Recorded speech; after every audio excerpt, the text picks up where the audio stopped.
Hi friends, ನಮಸ್ತೆ. Welcome to my channel. Friends, ಇಂದಿನ ಗಾದೆ ಬೆಟ್ಟ ಹಗೆದು ಇಲಿ ಹಿಡಿದ ಹಾಗೆ.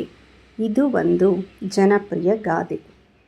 ಅಸಾಧ್ಯವಾದ ಕೆಲಸವನ್ನು ಸಾಧಿಸಿದಾಗ ಅದಕ್ಕೆ ದೊರಕುವ ಫಲ ಅತ್ಯಲ್ಪವಾದರೆ ಎಂಥವರಿಗಾದರೂ ನಿರಾಸೆ ಉಂಟಾಗುವುದು.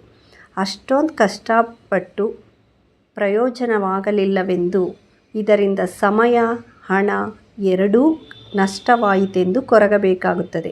ಪ್ರಯತ್ನಕ್ಕೆ ತಕ್ಕ ಫಲ ಸಿಗಲಿಲ್ಲವೆಂದು ಈ ಗಾದೆ ಸೂಚಿಸುತ್ತದೆ. ಬಹಳ ದೊಡ್ಡ ಪ್ರಯತ್ನ ನಡೆಸಿ ಅದಕ್ಕೆ ತಕ್ಕವಲ್ಲದ ಅತ್ಯಂತ ಕಡಿಮೆ ಅಥವಾ ನಗಣ್ಯ ಪ್ರತಿಫಲ ಪಡೆದಾಗ ಬಳಸಲ್ಪಡಲಾಗುತ್ತದೆ.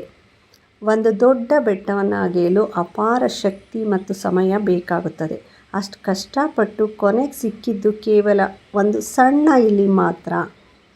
ಬಹಳ ದಿನಗಳವರೆಗೆ ಕಷ್ಟಪಟ್ಟು ಓದಿ ಕೊನೆಯಲ್ಲಿ ಅತ್ಯಂತ ಕಡಿಮೆ ಅಂಕಗಳನ್ನು ಪಡೆದಾಗ ಅಥವಾ ದೊಡ್ಡ ಮಟ್ಟದ ಸಿದ್ಧತೆ ನಡೆಸಿ ಸಣ್ಣದೊಂದು ಲಾಭ ಪಡೆದಾಗ ಈ ಮಾತನ್ನು ಹಾಡಲಾಗುತ್ತದೆ.